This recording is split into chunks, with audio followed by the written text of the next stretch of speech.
Hello friends, welcome back to our channel learn with Nishman. बच्चे, हम chapter 4 IPC का कर रहे थे जो कि है journal exceptions.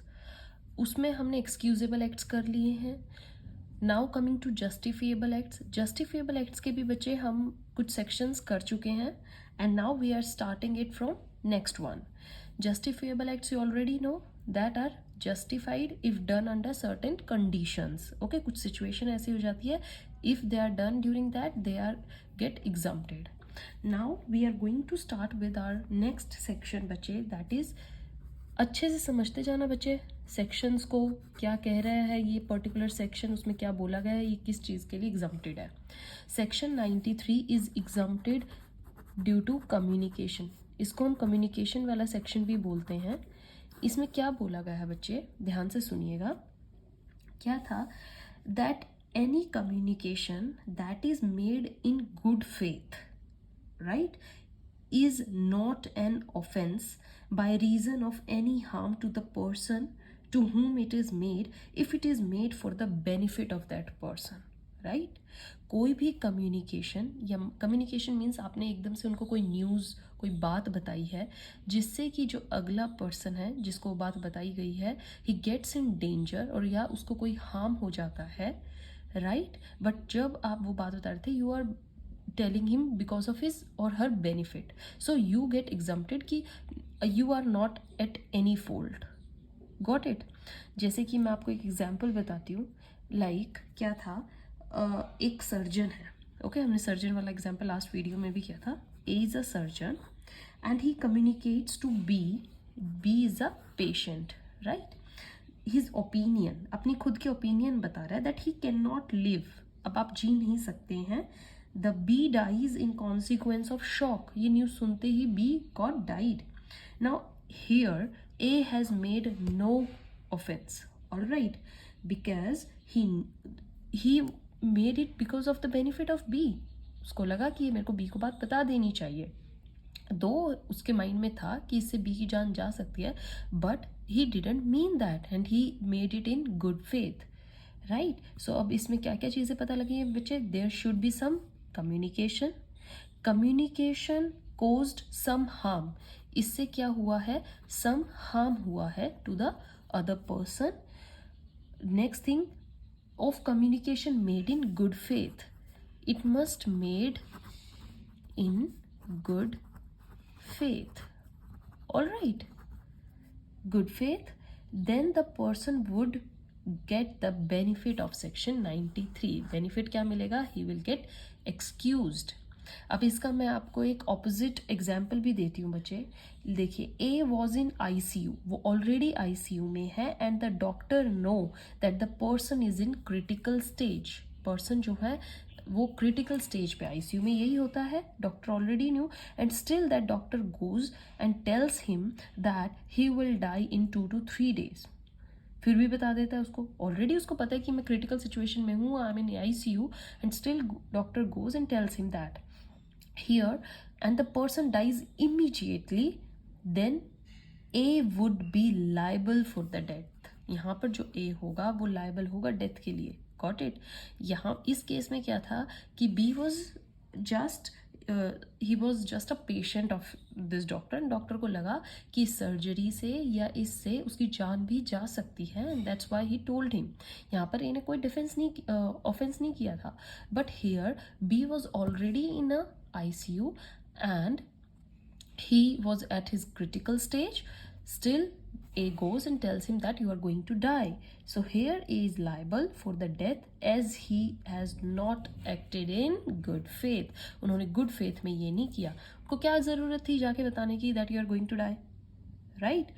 So for the benefit means the person need to be communicated so that he can make an arrangement of his properties. अगर वो यहाँ जैसे अब A यहाँ B के पास गया था, वो ये बताने कि बाई चांस क्या होता है कि मरने से पहले वो अपने सारी चीज़ें देख ले, एक बार जांच पड़ताल कर ले, वो बेनिफिट है, but otherwise there is no benefit. Got it बच्चे, दिस इज योर सेक्शन 93। अच्छे से आपको समझ में आना चाहिए। कम्युनिकेशन जो गुड फेथ में की जाए और अगर उससे कुछ हार्म हो जाए तो वो जस्टिफाइड है, the person got exempted, all right. Now बच्चे, coming to the next section, is your section number 94. 94 talks about बच्चे ड्यूरेस. ओके, ड्यूरेस की बात करता है. ड्यूरेस से आप क्या समझते हो बच्चे? Act to which the person is compelled by threats. एक पर्सन को आप डेथ थ्रेट्स दे रहे हैं उस काम, किसी काम को करवाने के लिए, and he does that under the pressure, then he is justified. Got it? Here in section 94, the person is exempted from the liability if he has acted under any kind of compulsion, provided he didn't put himself into that situation. वो खुद से, उसकी कोई गलती से वो इस situation में नहीं फंसा है, बट उसको बाहर से कहीं से थ्रेट मिल रहा है.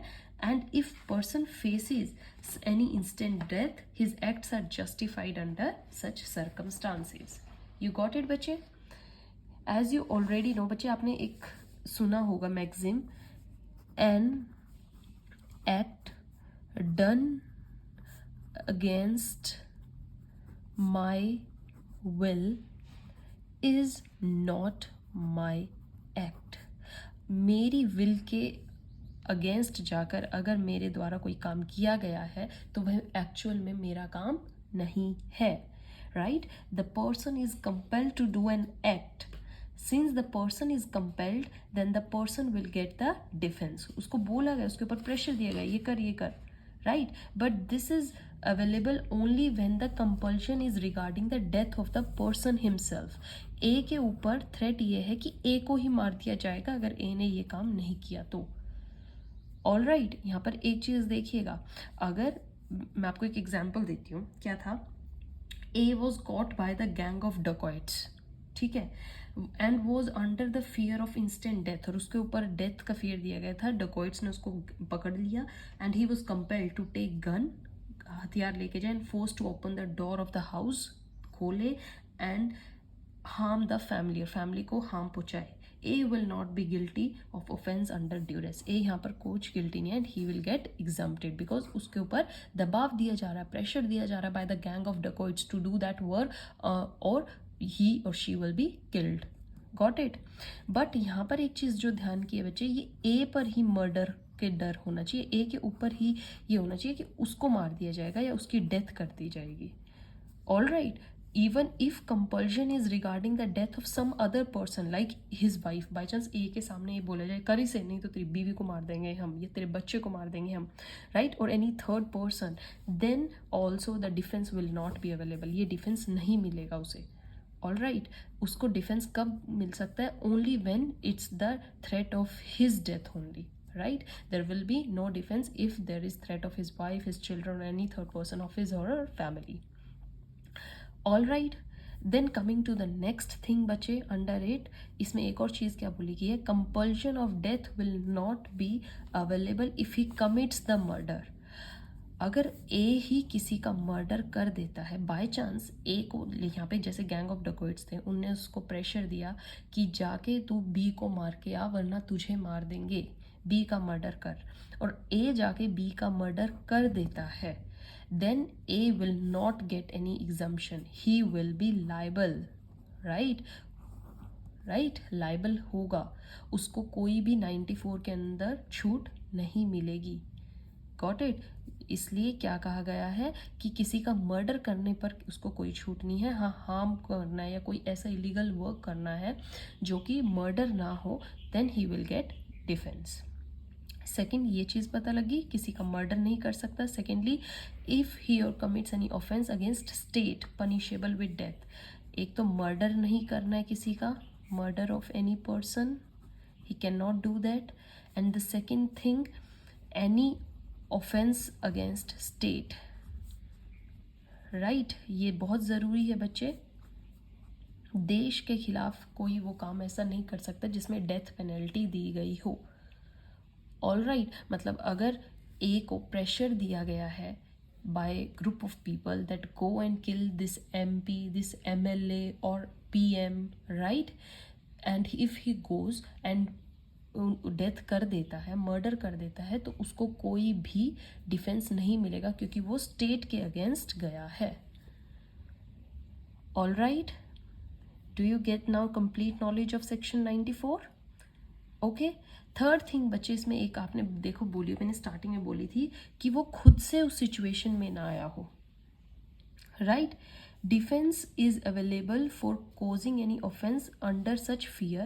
Then defense is not available where the fear of death is caused due to his own act. उसकी खुद की गलती से ही वो डिफेंस आ गया. That is person fallen in trap because of his own act. All right. जैसे कि मैं आपको एग्जाम्पल देती हूँ. If a person joins a gang of dacoits, वो खुद ही एक गैंग का व्यक्ति है या उस खुद ही उस गैंग में जाके शामिल हुआ है, and out of his own will or due to fear of some small harm will not get the defence. और उसको अब वो उसका है और अब उसके ऊपर कोई हार्म किया जा रहा है, उसको फियर दिया जा रहा है और लोगों से, तो तब उसके पास ये डिफेंस अवेलेबल नहीं है because he has gone in to the trap himself. All right. हाँ, इस सिचुएशन में ये हो जाएगा कि पनिशमेंट थोड़ी रिड्यूस हो सकती है कि उसके ऊपर दूसरों का प्रेशर था, but he will not gate defence. Completely defence नहीं मिलेगा बिकॉज यहाँ पर उसकी खुद की गलती थी. समझ में आया बच्चे? ड्यूरेस का मतलब प्रेशर, कम्युनिकेशन आपने कर लिया है, ड्यूरेस कर लिया है. नाउ अब बच्चे आपका नेक्स्ट जो आता है that is section 95, right.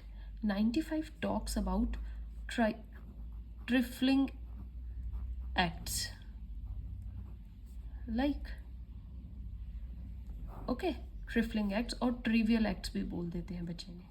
Trivial और ट्रिफलिंग एक्ट्स क्या होते हैं? ऐसे कोई ऑफेंस जिसको नॉर्मल पर्सन जाके कोर्ट में कंप्लेंट नहीं करेगा, that are of so like that are not so of grievous nature. Okay, वो बहुत ही तुच्छ सा काम होता है, तुच्छ सी चोट या लाइक जिसको बोल देते हैं that is not that big harm, जिसको ले जाओ कोर्ट में और उसकी कंप्लेंट करके आओ, राइट. जैसे कि आपका, मैं आपको बताती हूँ इसमें क्या है. Acts causing slight harm is included under this section. Okay, इसको आप नॉर्मल लैंग्वेज में स्लाइट हार्म भी कह सकते हैं.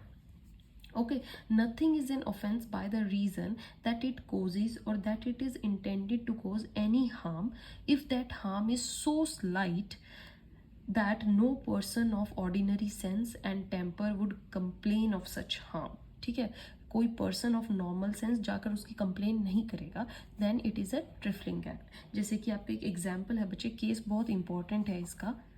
Mrs Veeda Menezes, right, versus Khan. ये इनका केस है बच्चे. ठीक है, तो इनमें क्या था, during the course of exchange of high tempers, इसमें क्या था बच्चे, वीदी मिंजा के हस्बैंड की और ये मिस्टर खान की आपस में कुछ नोकझोंक या लड़ाई हो रही थी, बातों बातों में they were verbally fighting, right. And appellant's husband and respondent दोनों आपस में बहुत तेज तेज बातें कर रहे थे, लड़ रहे थे. देन द लेटर, जो ये वीदा है अपने हस्बैंड के बिहाफ पे आती हैं और उठा के फाइल, पेपर्स की एक फाइल होती है, वो उठा के इन मिस्टर खान की तरफ फेंकती है गुस्से में. Now which hit the appellant causing a scratch on his elbow. कोहनी पे उनके स्क्रैच लग जाता है फाइल से और वो जाके कोर्ट में इस चीज़ की कंप्लेंट करते हैं कि मुझे हार्म किया गया है.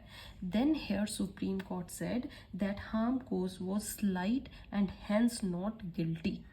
ओके, हार्म बहुत ही स्लाइट सा है और अगर हम नॉर्मली सेंस में देखें, सोसाइटी में इतनी चीज़ें चलती रहती है, everyone has to bear some kind of slight harms and you can not go on court कि ये छोटे से केस के लिए. समझ गए? तो that is trivial act and under this Mrs Veeda Menezes को सेक्शन 95 के अंदर एक एक्सेप्शन मिल गई थी, she was not liable. Fine, तो अब आपको समझ में आया. An act is such which a person of ordinary prudence would not complain, right. अब यहाँ पर क्या है, सेक्शन 95 ऐसे एक्ट्स बताता नहीं है कि एक्ट कौन कौन से होंगे, जैसे फाइल लग गई, ये लग गई. No, the court would see the act in background of the circumstances in which it is done and whether the person of ordinary sense and temper would not complain of, right. Okay, and here एक और चीज़ क्या है, यहाँ पर court would not give defence, खुद से ही डिफेंस नहीं देगी, जबकि one have to pray in that regard, right. यहाँ पर मिसेस वीदा ने जाके प्रे की थी कि that I should get benefit of section 95 as the harm was not that major kind. Got it बच्चे? आपकी इसके फेमस एक मैगजीन भी दी गई है, आपने पढ़ा हो, de minimis non curat lakes.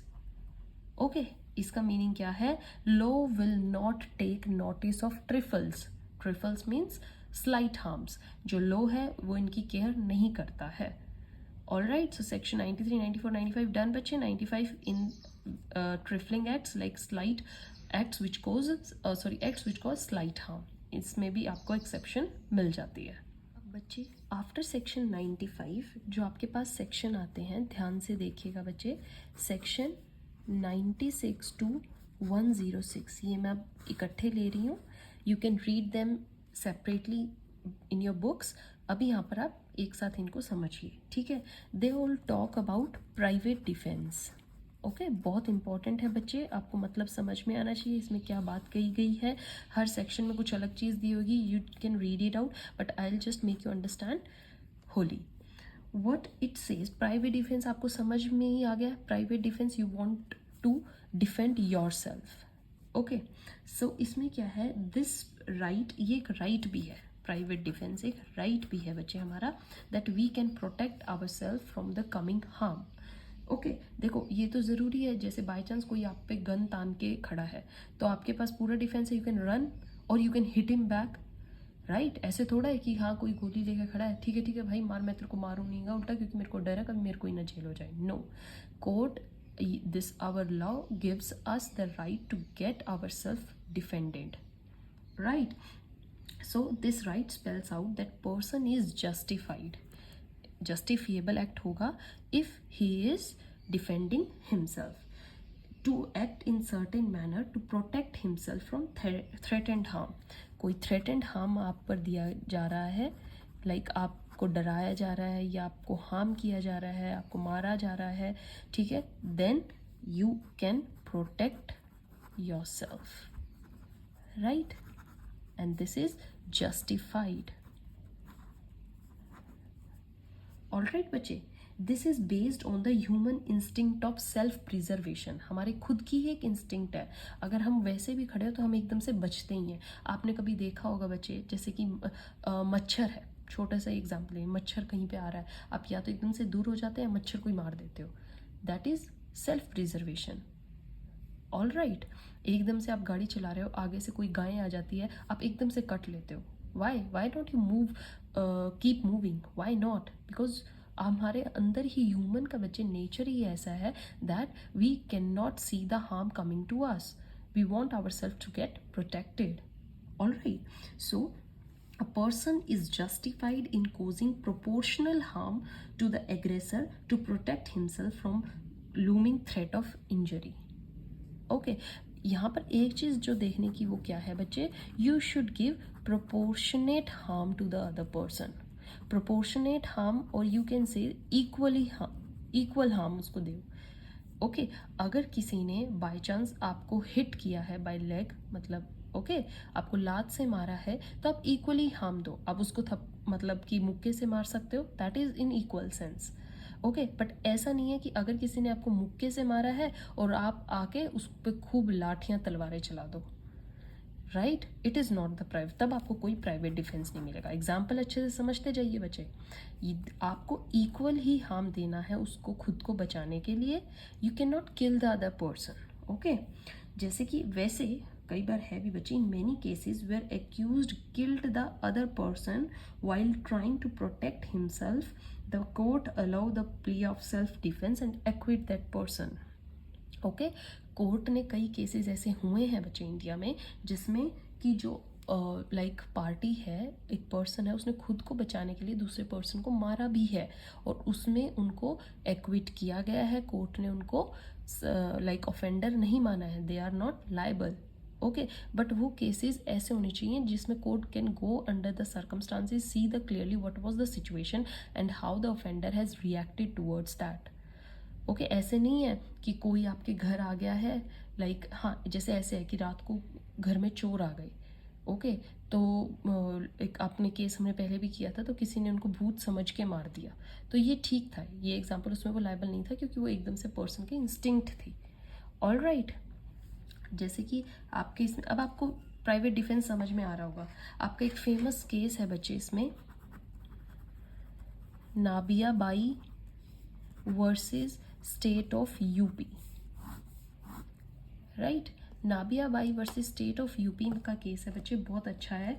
इसमें आपको क्या कहा गया था, you can repel the force by force, right. जितनी फोर्स आ रही है उसको आप उतनी ही फोर्स से रिपेल कर सकते हैं। बहुत बढ़िया केस है, गो थ्रू इट। आप बल को बल से रोक सकते हैं। Next case was Arun versus state of Maharashtra. Okay, ये भी केस बहुत बढ़िया है बच्चे, दोनों केसेस को अच्छे से करिएगा, आपको प्राइवेट डिफेंस का मतलब समझ में आएगा कि इसमें क्या दिया गया है। ऑलराइट, अब आपको मैं और अच्छे से डिटेल में समझाने के लिए एक एग्जांपल देती हूँ बच्चे। एग्जांपल देखिएगा, ए एंड बी, इनकी आपस में लड़ाई हो रही है। ओके, ठीक है बच्चे, आपस में लड़ रहे हैं। तो देखिए एक केस, फर्स्ट केस बताती हूँ। फर्स्ट केस क्या था, ए ने पहले बी को थप्पड़ मारा है, राइट, फिर बी ने मारा। ओके, तो क्या अब ए के पास प्राइवेट डिफेंस है उसको फिर से मारने का? Does he have the right of private defence? No. अब ए के पास कोई प्राइवेट डिफेंस का राइट नहीं है, बिकॉज यहाँ पर शुरुआत ए ने ही की थी और बी ने जस्ट अपनी प्रोटेक्शन की है, राइट। ही जस्ट ह्यूमन इंस्टिक्ट में उसने वापस से मारा। यहाँ पर ए को कोई डिफेंस नहीं मिलेगा, जबकि बी के पास डिफेंस है। जब बी ने थप्पड़ मारा, अगर ए कोर्ट में जाता है कि बी ने मुझे थप्पड़ मारा, B can directly say that I was defending my self, he hit me first. All right, अब बच्चे come to its second case. Second case में क्या होता है, सेम थिंग, ए ने बी को थप्पड़ मारा और बी ने बदले में लाठियों से बी को ए को पीटना शुरू कर दिया। ओके, समझ में आया? यहाँ पर जस्ट थप्पड़ों की बात थी, यहाँ पर अब बी ने डिफेंस में ए को लाठियों से पीटना शुरू कर दिया। क्या अब ए के पास राइट ऑफ डिफेंस है? इस केस में तो नहीं था, यहाँ पर है क्या इसके पास डिफेंस ए के पास? तो देखो, अब आप कहने को ऊपर वाले एग्जाम्पल में कह सकते हो कि नहीं, ए के पास नहीं है क्योंकि शुरुआत उसी ने की थी, वो तो बी को गुस्सा आ गया, ज़्यादा लाठियाँ इसलिए मार दी। या फिर दूसरा केस ये हो सकता है कि yes, A has the right of private defence because B has exceed his limit. यहाँ पर बी ने अपनी लिमिट्स को एक्सीड कर दिया है प्राइवेट डिफेंस में। लाठियों की जगह हाथापाई से भी काम चल सकता था, right. So A can protect himself by defence. Which view with you go with? किसके साथ जाओगे? फर्स्ट केस के साथ कि नहीं ए के पास नहीं है, या ए के पास है बिकॉज बी ने अपना राइट एक्सटेंड किया है? तो बच्चे क्या है, this view is more acceptable. Why? Because courts जो हैं इसको ज़्यादा एक्सेप्ट करते हैं। यहाँ पर एक रीज़न टू बिलीव है दैट येस, ए के पास एक राइट है डिफेंड करने का, B has crossed his limit. All right, example अच्छे से समझ में आया बच्चे? फर्स्ट केस में तो बिल्कुल नहीं होगा because he had made initiative first और बी ने जस्ट अपना एक डिफेंस किया था। बट यहाँ पर क्या है, ठीक है बात हो सकती थी हाथापाई में, बट बी को लाठियों की ज़रूरत नहीं थी मारने की। समझ में आ रहा है बच्चे? Now here we are completed with all your exemptions. अच्छे से सारे सेक्शंस रीड करिएगा बच्चे। 106 तक आपकी सारी जनरल एक्सेप्शंस दी गई हैं। एक एक सेक्शन को रीड कीजिए, जैसे मैंने आपको समझाया वैसे ही क्वेश्चन करना है। एग्जाम्पल्स दीजिए, केस लॉज दीजिए, उसको डिफाइन करिए, उसकी करेक्टरिस्टिक्स बताइए, अंडरलाइन कीजिए, हेडिंग को हाईलाइट करके दिखाइए। Nobody is going to cut your marks. All right, bache, till now your 4 chapters of IPC are done. We have done 106 sections till now. All right, stay tuned for next coming sections. अगर आपको अच्छी video पसंद आ रही है बच्चे, give a like, share and subscribe it. Thank you.